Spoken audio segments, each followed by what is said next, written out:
My name is Jock Fresco. I'm an industrial designer and a social engineer.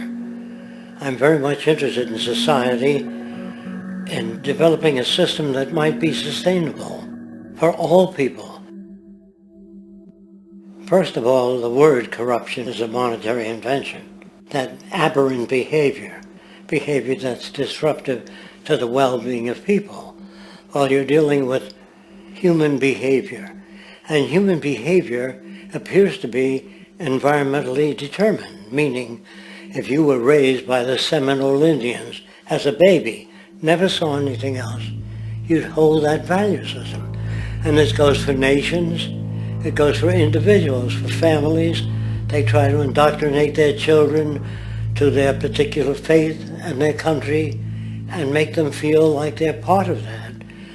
And they build a society which they call established. They establish a workable point of view and tend to perpetuate that, whereas all societies are really emergent, not established.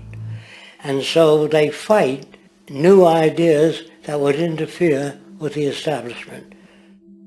Governments try to perpetuate that which keeps them in power. People are not elected to political office to change things. They're put there to keep things the way they are.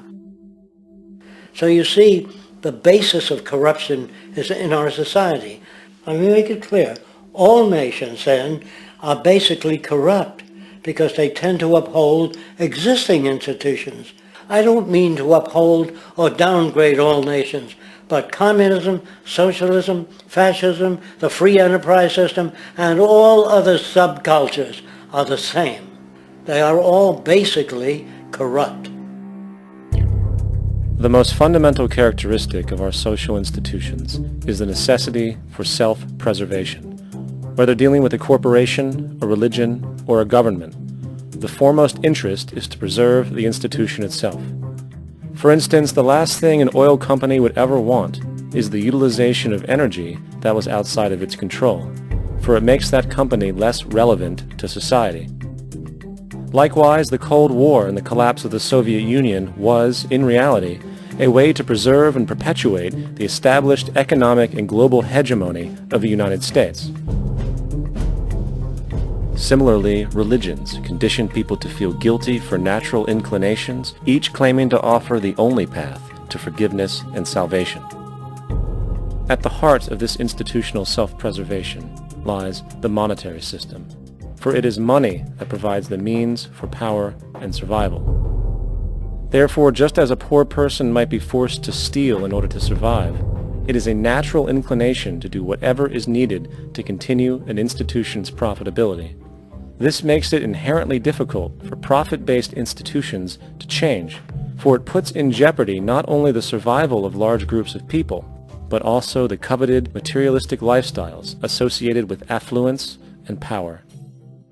Therefore, the paralyzing necessity to preserve an institution, regardless of its social relevance, is largely rooted in the need for money or profit.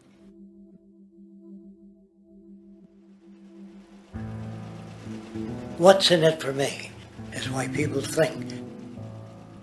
And so if a man makes money selling a certain product, naturally he's going to fight the existence of another product that may threaten his institution.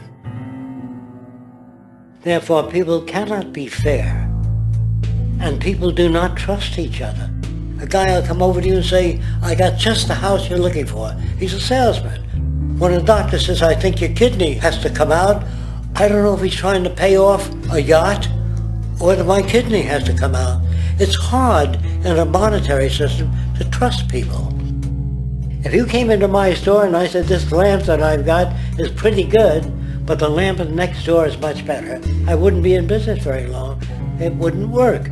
If I were ethical, it wouldn't work. So when you say industry cares for people, that's not true. They can't afford to be ethical. So your system is not designed to serve the well-being of people. If you still don't understand that, there would be no outsourcing of jobs if they cared about people. Industry does not care. They only hire people because it hasn't been automated yet. So don't talk about decency and ethics. We cannot afford it and remain in business. It is important to point out that regardless of the social system, whether fascist, socialist, capitalist, or communist, the underlying mechanism is still money, labor, and competition. Communist China is no less capitalistic than the United States. The only difference is the degree by which the state intervenes in enterprise. The reality is that monetaryism, so to speak, is the true mechanism that guides the interests of all the countries on the planet.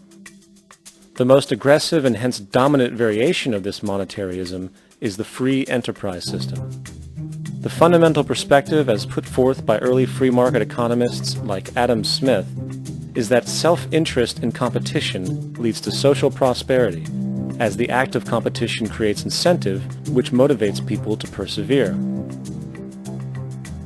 However, what isn't talked about is how a competition-based economy invariably leads to strategic corruption, power and wealth consolidation, social stratification, technological paralysis, labor abuse, and, ultimately, a covert form of government dictatorship by the rich elite. The word corruption is often defined as moral perversion. If a company dumps toxic waste into the ocean to save money, most people recognize this as corrupt behavior. On a more subtle level, when Walmart moves into a small town and forces small businesses to shut down for they are unable to compete, a gray area emerges. For what exactly is Walmart doing wrong? Why should they care about mom-and-pop organizations they destroy? Yet, even more subtly, when a person gets fired from their job because a new machine has been created which can do the work for less money, people tend to just accept that as the way it is, not seeing the inherent corrupt inhumanity of such an action. Because the fact is, whether it is dumping toxic waste, having a monopoly enterprise, or downsizing the workforce, the motive is the same: profit. They are all different degrees of the same self-preserving mechanism which always puts the well-being of people second to monetary gain. Therefore, corruption is not some byproduct of monetaryism. It is the very foundation. And while most people acknowledge this tendency on one level or another, the majority remains naive as to the broad ramifications of having such a selfish mechanism as the guiding mentality in society. Internal documents show that after this company positively, absolutely knew that they had a medication that was infected with the AIDS virus, they took the product off the market in the U.S. and then they dumped it in France, Europe, Asia, and Latin America. The U.S. government allowed it to happen. The FDA allowed this to happen. And now the government is completely looking the other way. Thousands of innocent hemophiliacs have died from the AIDS virus. This company knew absolutely that it was infected with AIDS. They dumped it because they wanted to turn this disaster into a profit. So you see, you have built-in corruption. We're all chiseling off each other, and you can't expect decency and that sort of thing. And feeling that, they don't know who to elect. They think in terms of a democracy, which is not possible in a monetary-based economy. If you have more money to advertise your position, the position you desire in government, that isn't a democracy. It serves those in positions of differential advantage. So it's always a dictatorship of the elitists, the financially wealthy.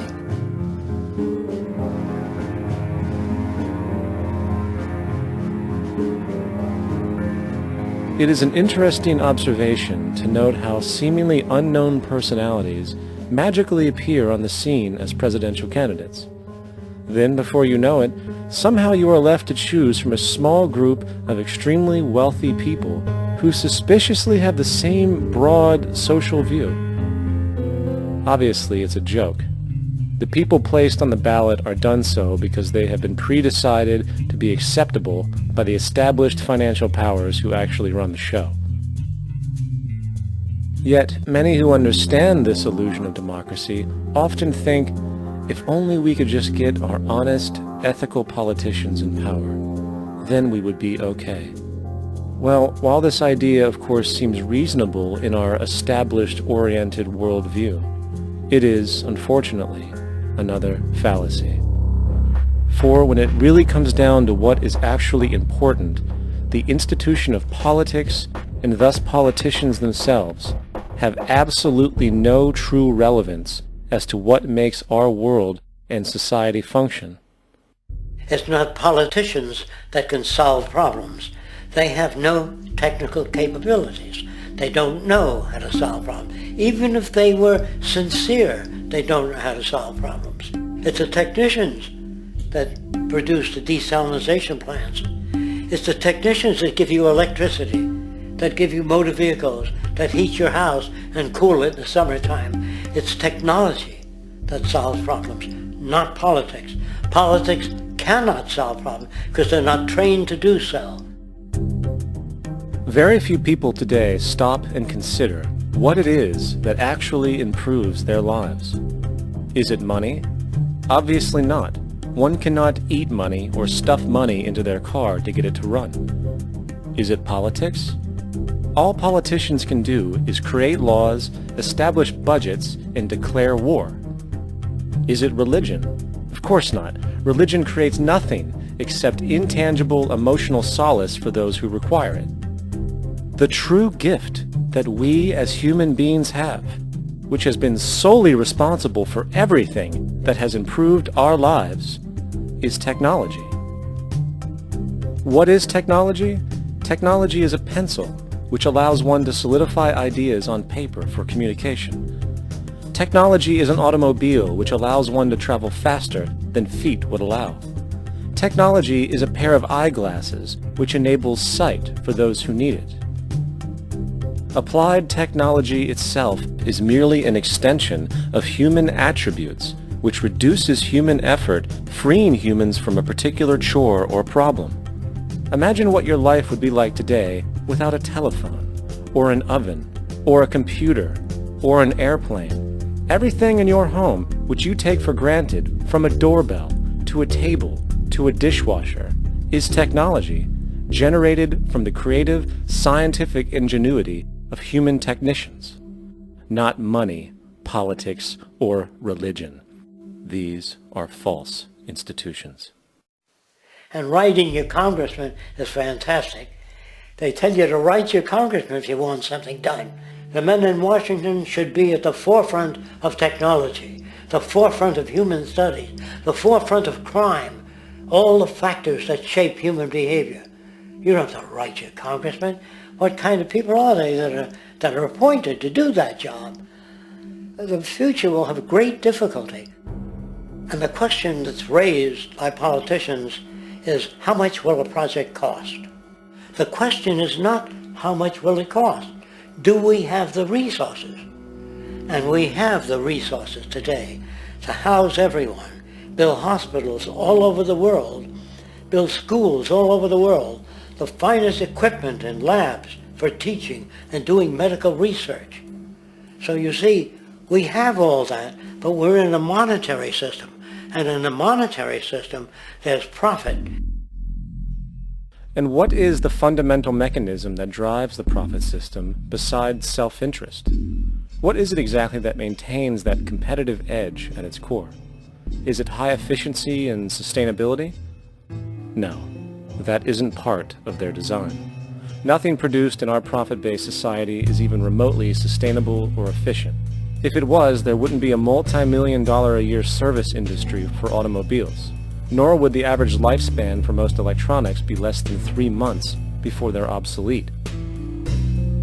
Is it abundance? Absolutely not. Abundance, as based on the laws of supply and demand, is actually a negative thing. If a diamond company finds 10 times the usual amount of diamonds during their mining, it means the supply of diamonds has increased, which means the cost and profit per diamond drops. The fact is, efficiency, sustainability, and abundance are enemies of profit. To put it into a word, it is the mechanism of scarcity that increases profits. What is scarcity? Based on keeping products valuable. Slowing up production on oil raises the price. Maintaining scarcity of diamonds keeps the price high. They burn diamonds at the Kimberley diamond mines. They made a carbon that keeps the price up. So then, what does it mean for society when scarcity, either produced naturally or through manipulation, is a beneficial condition for industry? It means that sustainability and abundance will never ever occur in a profit system, for it simply goes against the very nature of the structure. Therefore, it is impossible to have a world without war or poverty. It is impossible to continually advance technology to its most efficient and productive states. And, most dramatically, it is impossible to expect human beings to behave in truly ethical or decent ways.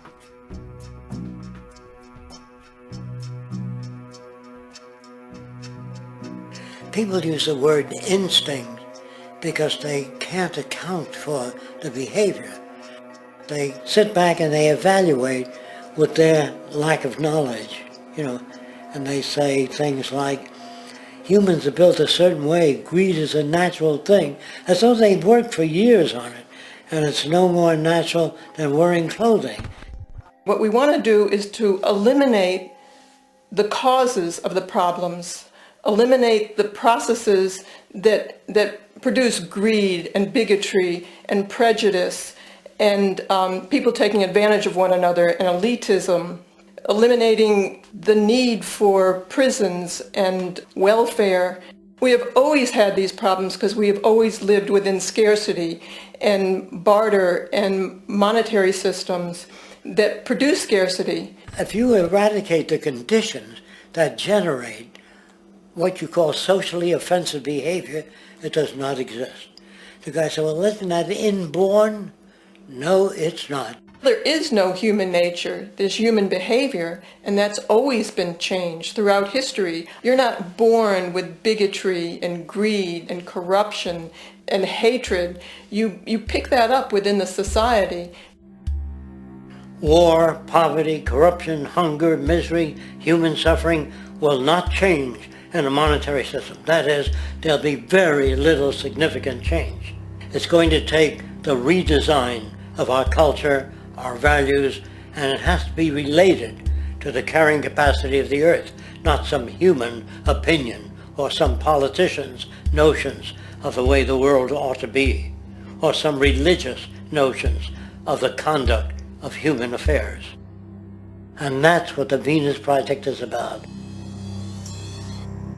The society that we're about to talk about is a society that is free of all the old superstitions, incarceration, prisons, police, cruelty, and law.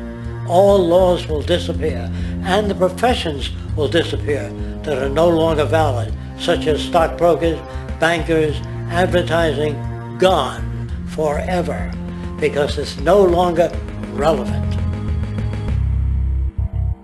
When we understand that it is technology devised by human ingenuity which frees humanity and increases our quality of life, we then realize that the most important focus we can have is on the intelligent management of the Earth's resources. For it is from these natural resources we gain the materials to continue our path of prosperity. Understanding this, we then see that money fundamentally exists as a barrier to these resources, for virtually everything has a financial cost. And why do we need money to obtain these resources? Because of real or assumed scarcity.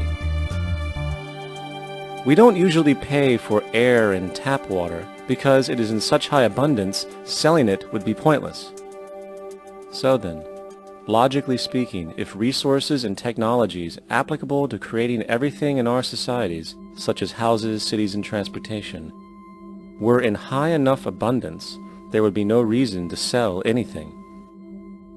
Likewise, if automation and machinery was so technologically advanced as to relieve human beings of labor, there would be no reason to have a job. And with these social aspects taken care of, there would be no reason to have money at all. So the ultimate question remains. Do we on Earth have enough resources and technological understanding to create a society of such abundance that everything we have now could be available without a price tag and without the need for submission through employment? Yes, we do. We have the resources and technology to enable this at a minimum, along with the ability to raise the standard of living so high that people in the future will look back at our civilization now and gawk at how primitive and immature our society was. What the Venus Project proposes is an entirely different system that's updated to present-day knowledge. We've never given scientists the problem of how do you design a society which would eliminate boring and monotonous jobs, that would eliminate accidents in transportation, that would enable people to have a high standard of living, that would eliminate poisons in our food, that would give us other sources of energy that are clean and efficient. We can do that out there.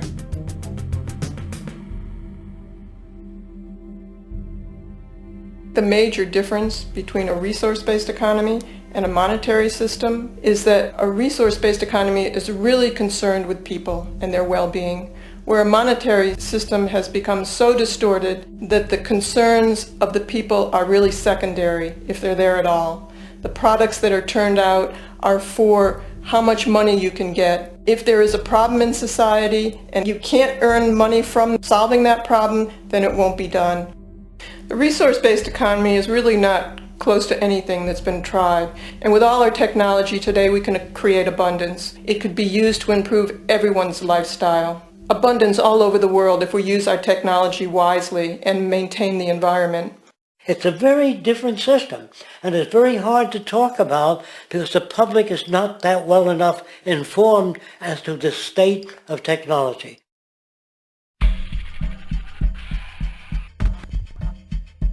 At present, we don't have to burn fossil fuels.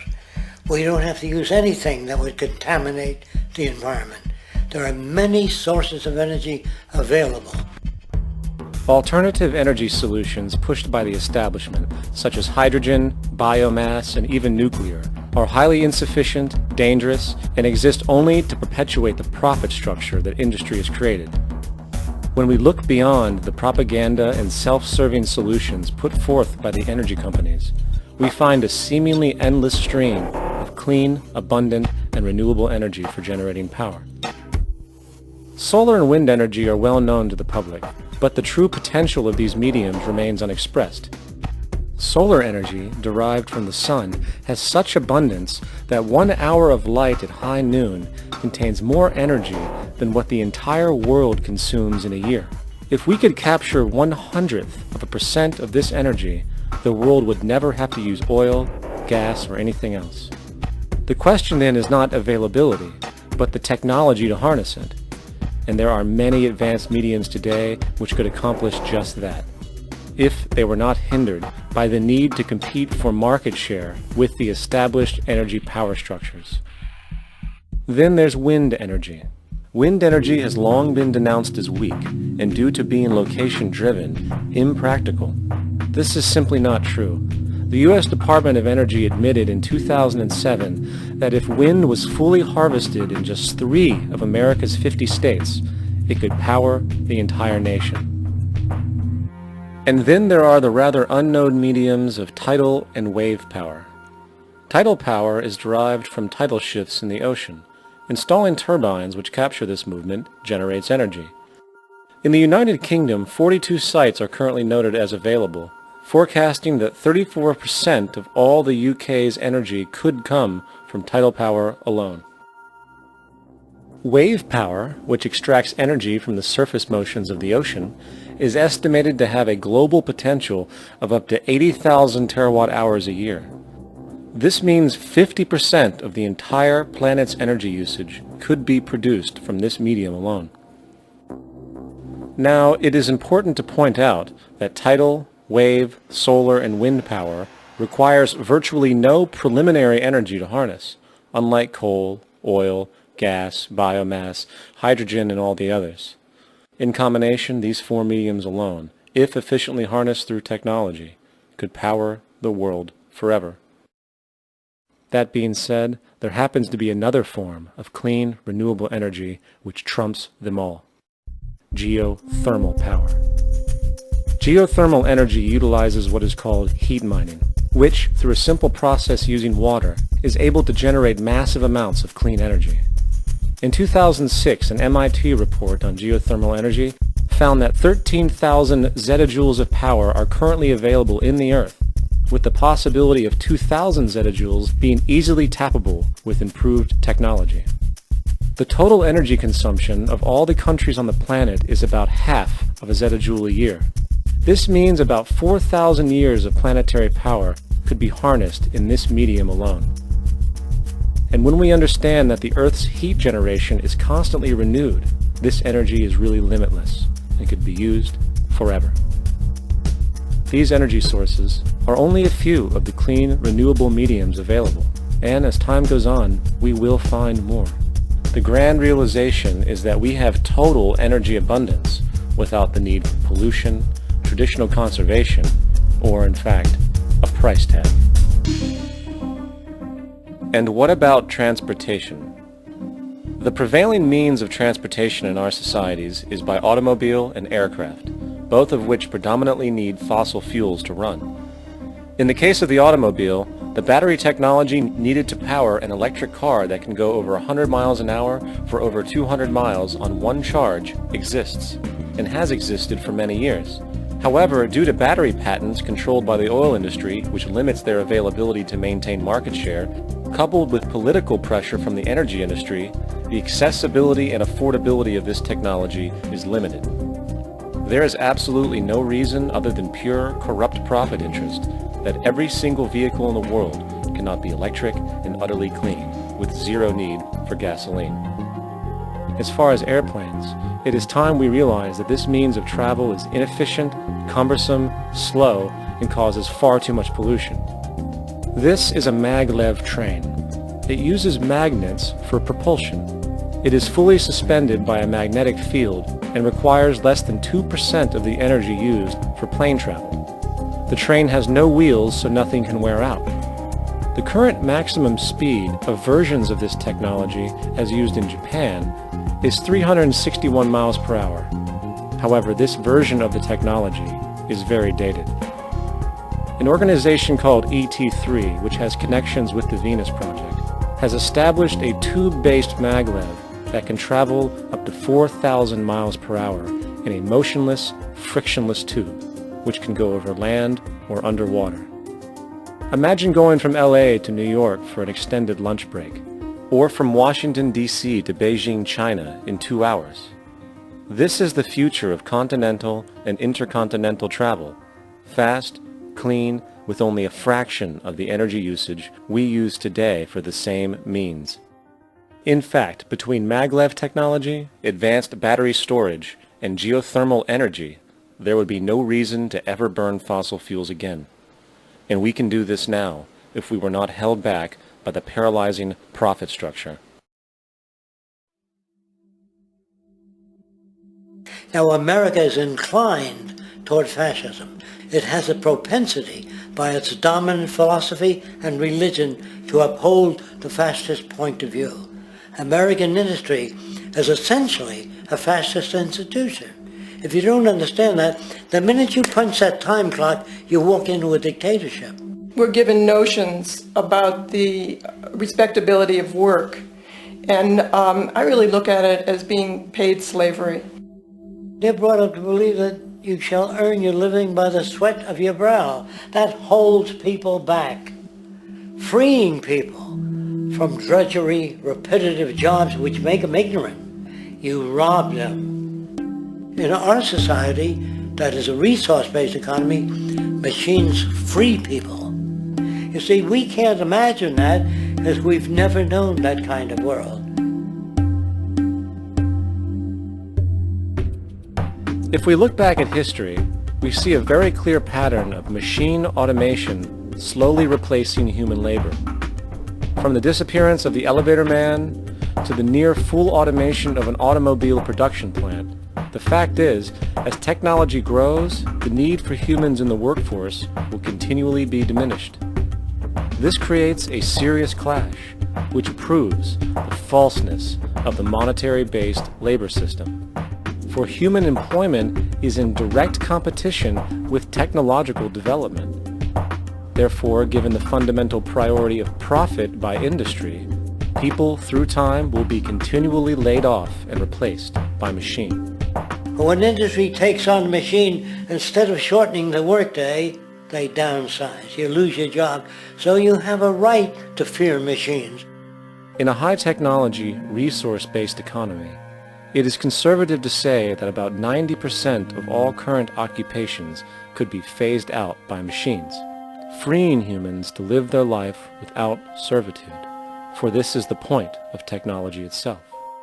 And through time, with nanotechnology and other highly advanced forms of science, it is not far-fetched to see how even complex medical procedures could be performed by machines as well, and based on the pattern, with much higher success rates than humans get today. The path is clear, but our monetary-based structure, which requires labor for income, blocks this progress, for humans need jobs in order to survive. The bottom line is that this system must go, or we will never be free, and technology will be constantly paralyzed. When you have machines that clean out sewers, it frees a human being from doing that. So look at machines as extensions of human performance. Furthermore, many occupations today will have simply no basis to exist in a resource-based economy, such as anything associated with the management of money, advertising, along with the legal system itself. For without money, a great majority of the crimes that are committed today would never occur. Virtually all forms of crime are a consequence of the monetary system, either directly or by neuroses inflicted through financial deprivation. Therefore, laws themselves could eventually become extinct. Instead of putting up a sign, drive carefully, slippery when wet, put abrasive in the highway so it's not slippery when wet. And if a person gets in a car that's drunk and the car oscillates a great deal, there's a little pendulum that swings up and back, and that'll pull the car over to the side. Not a law solution.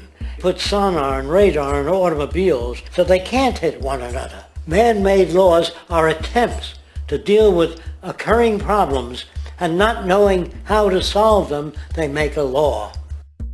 In the United States, the most privatized, capitalist country on the planet, it should come as no surprise that it also has the largest prison population in the world, growing every year.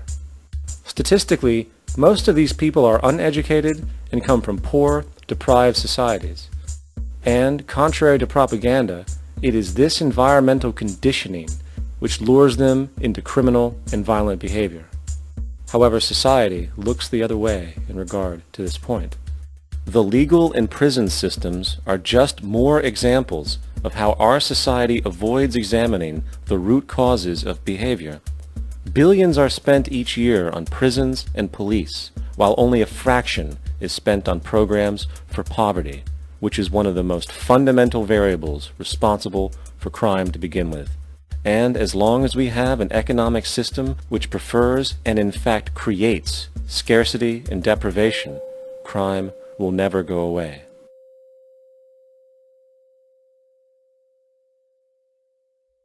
If people have access to the necessities of life without servitude, debt, barter, trade, they behave very differently. You want all these things available without a price tag. Now then, you gotta have a price tag. Well, what'll motivate people? Man gets everything he wants, he just lay around in the sun. This is a myth they perpetuate.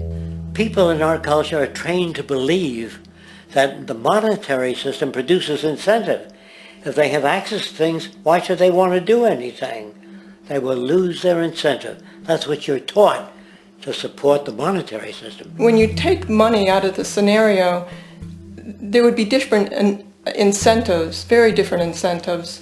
When people have access to the necessities of life, their incentives change.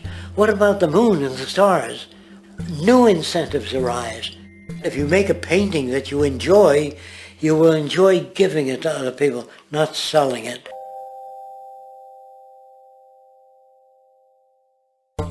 I think most of the education that I've seen today is essentially producing a person for a job. It's very specialized. They're not generalists. People don't know a lot about a lot of different subjects. I don't think you could get people to go to war if they knew a lot about a lot of things. I think education is mostly rote, and they're not taught how to solve problems. They're not given the tools emotionally or within their own field of how to do critical thinking. A resource-based economy, the education would be very different. Our society's major concern is mental development and to motivate each person to their highest potential. Because our philosophy is the smarter people are, the richer the world, because everybody becomes a contributor. The smarter your kids are, the better my life will be, because they'll be contributing more constructively to the environment and to my life, because everything that we devise within a resource-based economy would be applied to society. There would be nothing to hold it back. Patriotism, weapons, armies, navies, all that is a sign that we're not civilized yet. Kids will ask their parents, didn't you see the necessity of the machines? Dad, couldn't you see that war was inevitable when you produce scarcity? Isn't it obvious? Of course the kid will understand that you were pinheads, raised merely to serve the established institutions. We're such an abominable, sick society that we won't make the history book. They just say that large nations took land from smaller nations, used force and violence. You'll get history talked about as corrupt behavior all the way along until the beginning of the civilized world. That's when all the nations work together. World unification, working toward common good for all human beings, and without anyone being subservient to anyone else. Without social stratification, whether it be technical elitism or any other kind of elitism, eradicated from the face of the earth. The state does nothing because there is no state. Because there is no state. The system I advocate, a resource-based global economy, is not perfect. It's just a lot better than what we have. We can never achieve perfection.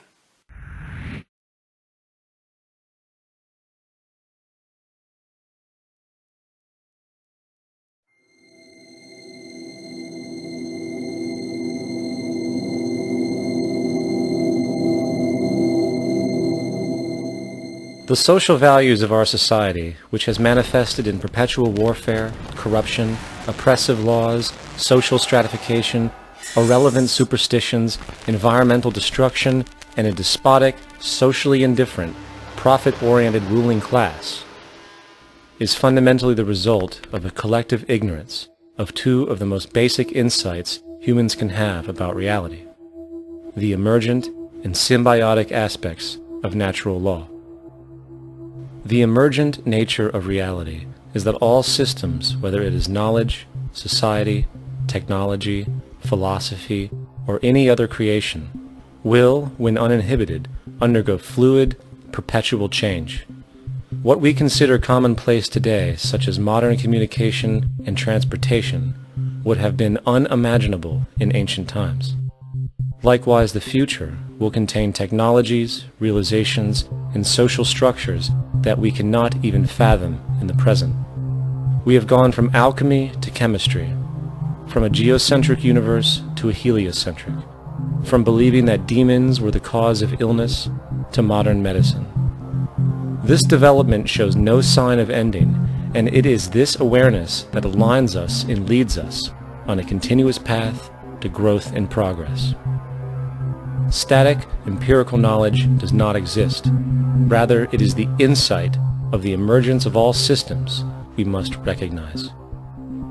This means we must be open to new information at all times, even if it threatens our current belief system and hence identities. Sadly, society today has failed to recognize this, and the established institutions continue to paralyze growth by preserving outdated social structures. Simultaneously, the population suffers from a fear of change, for their conditioning assumes a static identity, and challenging one's belief system usually results in insult and apprehension, for being wrong is erroneously associated with failure, when, in fact, to be proven wrong should be celebrated, for it is elevating someone to a new level of understanding, furthering awareness. The fact is, there is no such thing as a smart human being, for it is merely a matter of time before their ideas are updated, changed, or eradicated. And this tendency to blindly hold on to a belief system, sheltering it from new, possibly transforming information, is nothing less than a form of intellectual materialism. The monetary system perpetuates this materialism not only by its self-preserving structures, but also through the countless number of people who have been conditioned into blindly and thoughtlessly upholding these structures, therefore becoming self-appointed guardians of the status quo. Sheep, which no longer need a sheepdog to control them, for they control each other by ostracizing those who step out of the norm. This tendency to resist change and uphold existing institutions for the sake of identity, comfort, power, and profit is completely unsustainable and will only produce further imbalance, fragmentation, distortion, and invariably, destruction. It's time to change. From hunters and gatherers to the agricultural revolution to the industrial revolution, the pattern is clear. It is time for a new social system which reflects the understandings we have today. The monetary system is a product of a period of time where scarcity was a reality. Now, with the age of technology, it is no longer relevant to society. Gone with the aberrant behavior it manifests. Likewise, dominant worldviews, such as theistic religion, operate with the same social irrelevancy. Islam, Christianity, Judaism, Hinduism, and all of the others exist as barriers to personal and social growth, for each group perpetuates a closed worldview, and this finite understanding that they acknowledge is simply not possible in an emergent universe. Yet, religion has succeeded in shutting down the awareness of this emergence by instilling the psychological distortion of faith upon its followers, where logic and new information is rejected in favor of traditionalized, outdated beliefs. The concept of God is really a method of accounting for the nature of things. In the early days, people didn't know enough about how things formed, how nature worked, so they invented their own little stories. And they made God in their own image. A guy that gets angry. When people don't behave right, he creates floods and earthquakes. They say it's an act of God. A cursory glance at the suppressed history of religion reveals that even the foundational myths themselves are emergent culminations, developed through influence over time. For example, a cardinal doctrine of the Christian faith is the death and resurrection of Christ. This notion is so important that the Bible itself states, "And if Christ be not risen, then is our preaching vain, and your faith is also vain." Yet it is very difficult to take this account literally, for not only is there no primary source denoting this supernatural event in secular history, awareness of the enormous number of pre-Christian saviors who also died and were resurrected immediately puts the story in mythological territory by association. Early church figures such as Tertullian went to great lengths to break these associations, even claiming that the devil caused the similarities to occur, stating in the 2nd century, "The devil, whose business is to pervert the truth, mimics the exact circumstance of the divine sacraments. He baptizes his believers and promises forgiveness of sins. he celebrates the oblation of bread and brings in the symbol of the resurrection. Let us therefore acknowledge the craftiness of the devil, who copied certain things of those that be divine. What is truly sad, however, is that when we cease the idea that the stories from Christianity, Judaism, Islam, and all the others are literal history, and accept them for what they really are, which are purely allegorical expressions derived from many faiths, we see that all religions share a common thread, and it is this unifying imperative that needs to be recognized and appreciated. Religious belief has caused more fragmentation and conflict than any other ideology. Christianity alone has 34,000 different subgroups. The Bible is subject to interpretation. When you read it, you say, I think Jesus meant this.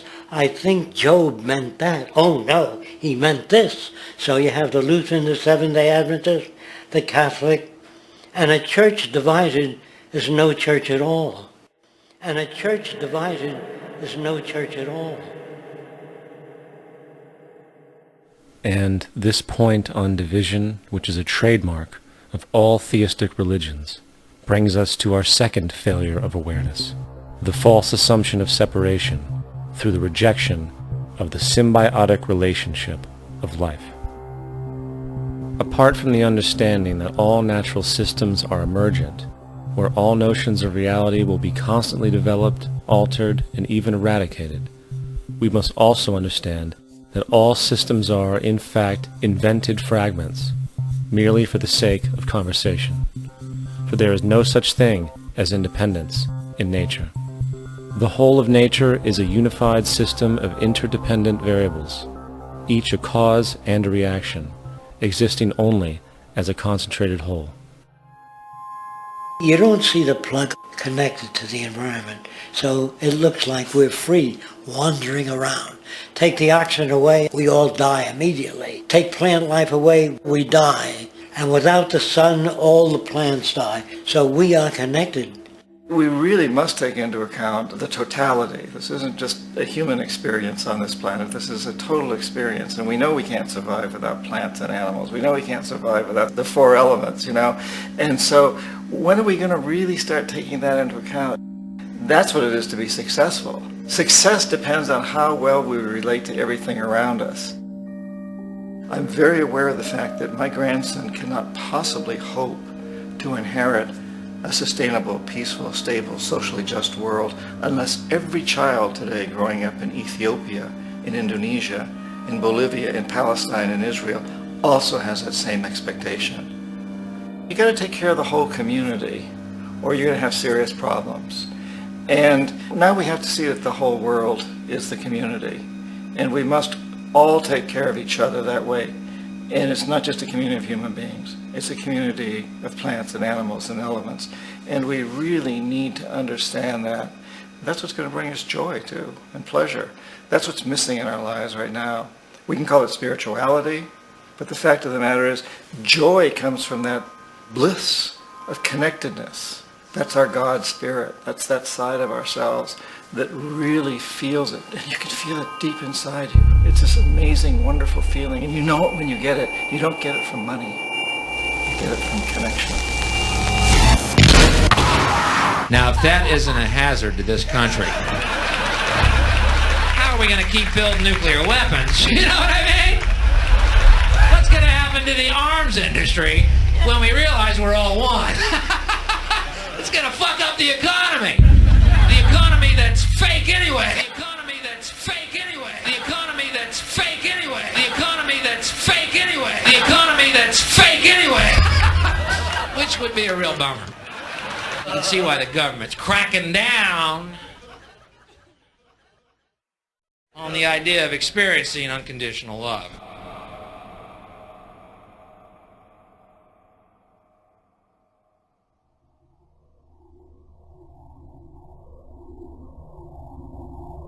Once we understand that the integrity of our personal existences are completely dependent on the integrity of everything else in our world, we have truly understood the meaning of unconditional love. For love is extensionality, and seeing everything as you and you as everything can have no conditionalities. For, in fact, we are all everything at once. If it's true that we're all from the center of a star, every atom in each of us from the center of a star, then we're all the same thing. Even a Coke machine or a cigarette butt in the street in Buffalo is made out of atoms that came from a star. They've all been recycled thousands of times, as have you and I. And therefore, it's only me out there. So what is there to be afraid of? What is there that needs solace-seeking? Nothing. There's nothing to be afraid of because it's all us. The trouble is we have been separated by being born and given a name and an identity and being individuated. We've been separated from the oneness, and that's what religion exploits, that people have this yearning to be part of the overall one again. So they exploit that. They call it God. They say he has rules. And I think it's cruel. I think you can do it absent religion.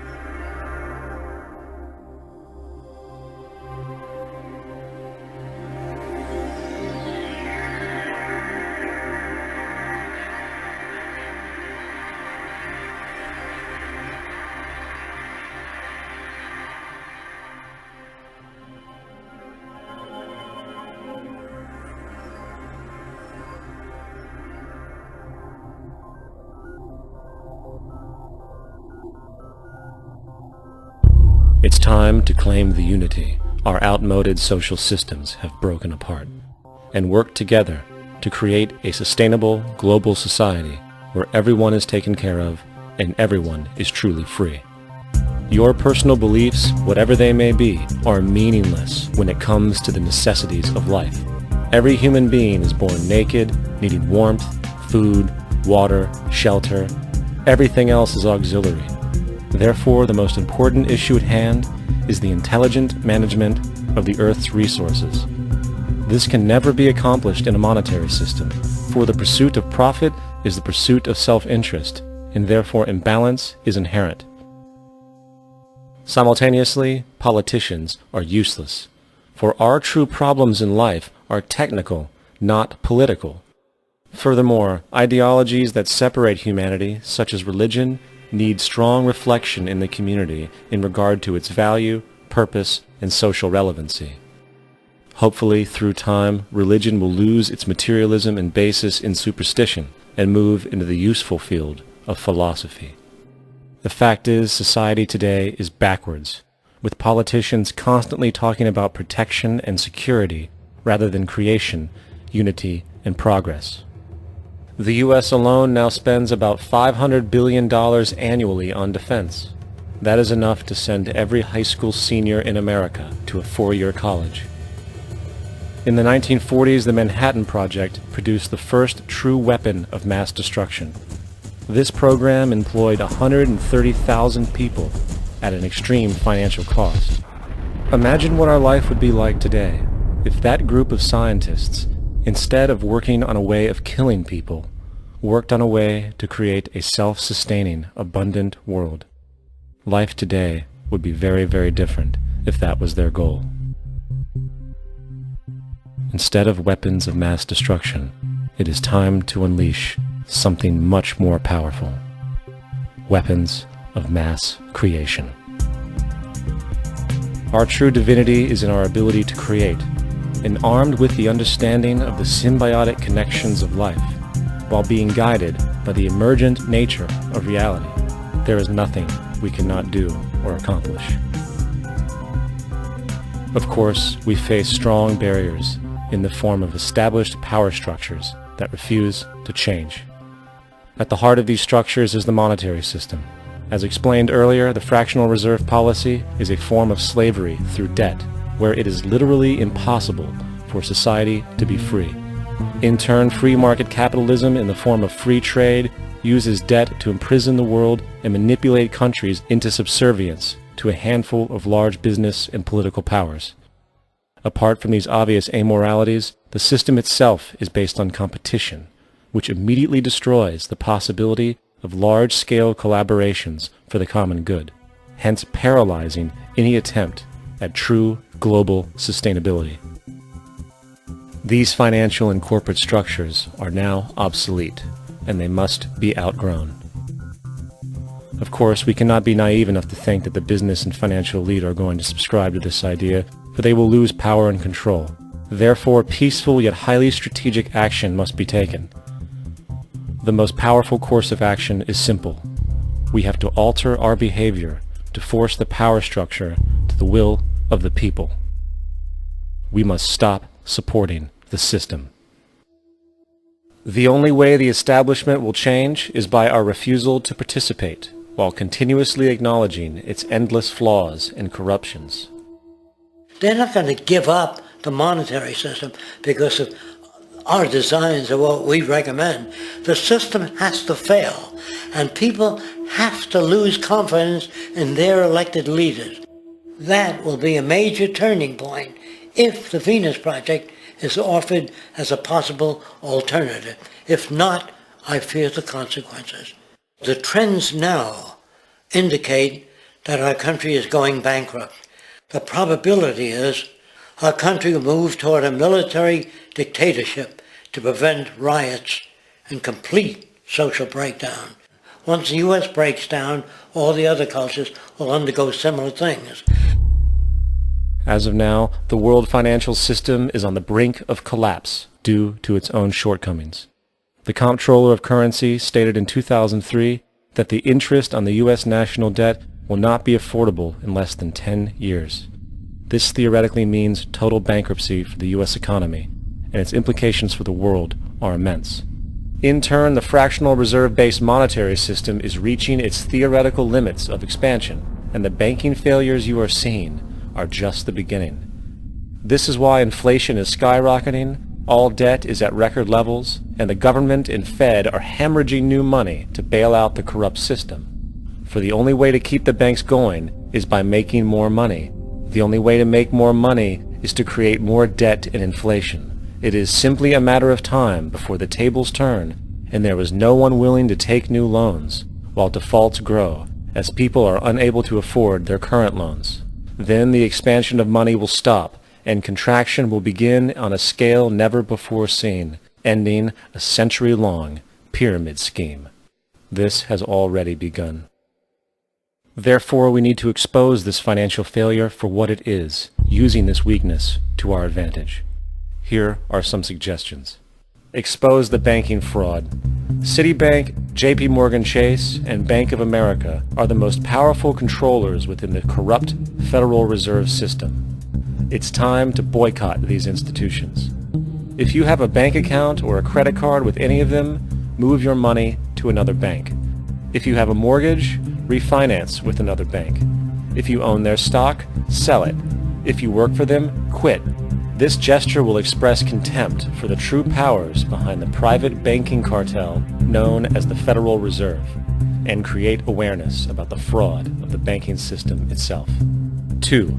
Turn off the TV news. Visit the emerging independent news agencies on the internet for your information. CNN, NBC, ABC, Fox, and all the others present all news pre-filtered to maintain the status quo. With 4 corporations owning all major media outlets, objective information is impossible. This is the true beauty of the internet, and the establishment has been losing control because of this free flow of information. We must protect the internet at all times, as it is truly our savior right now. 3. Don't ever allow yourself, your family, or anyone you know to ever join the military. This is an obsolete institution now used exclusively for maintaining an establishment that is no longer relevant. U.S. soldiers in Iraq work for U.S. corporations, not the people. Propaganda forces us to believe that war is natural and the military is an honorable institution. Well, if war is natural, why are there 18 suicides every single day by American veterans who have post-traumatic stress disorder? If our military men and women are so honored, why is it that 25% of the American homeless population are veterans? 4. Stop supporting the energy companies. If you live in a detached house, get off the grid. Investigate every means of making your home self-sustainable with clean energy.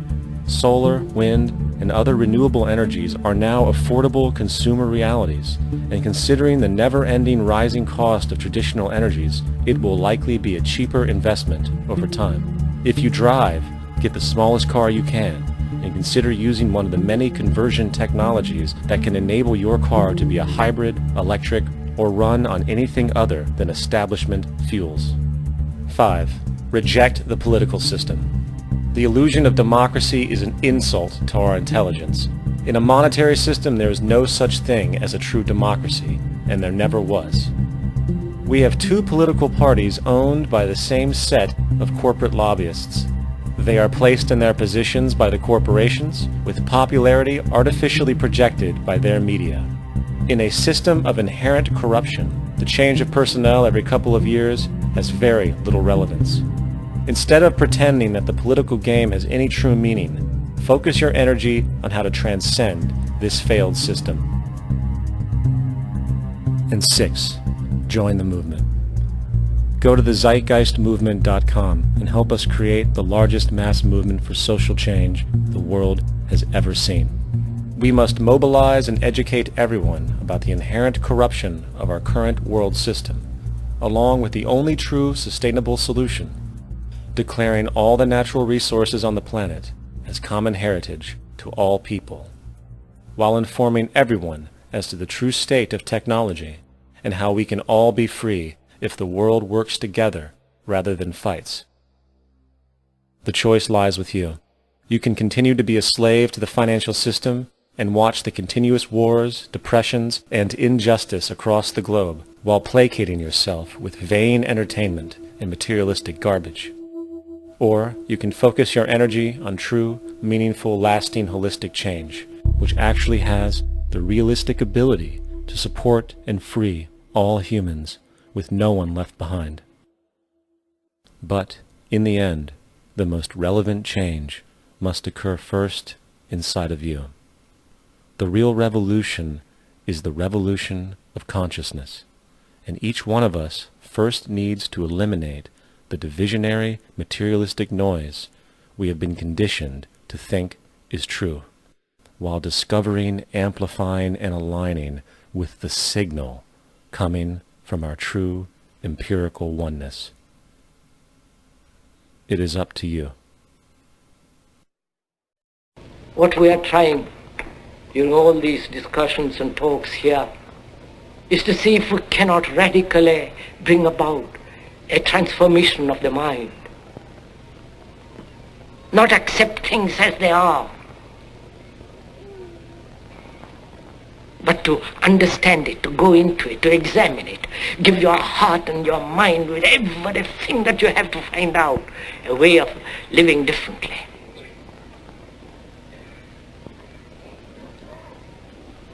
But that depends on you and not somebody else. Because in this there is no teacher, no pupil, there is no leader, there is no guru, there is no master, no savior. You yourself are the teacher and the pupil, you are the master, you are the guru, you are the leader. You are everything. And to understand is to transform what is.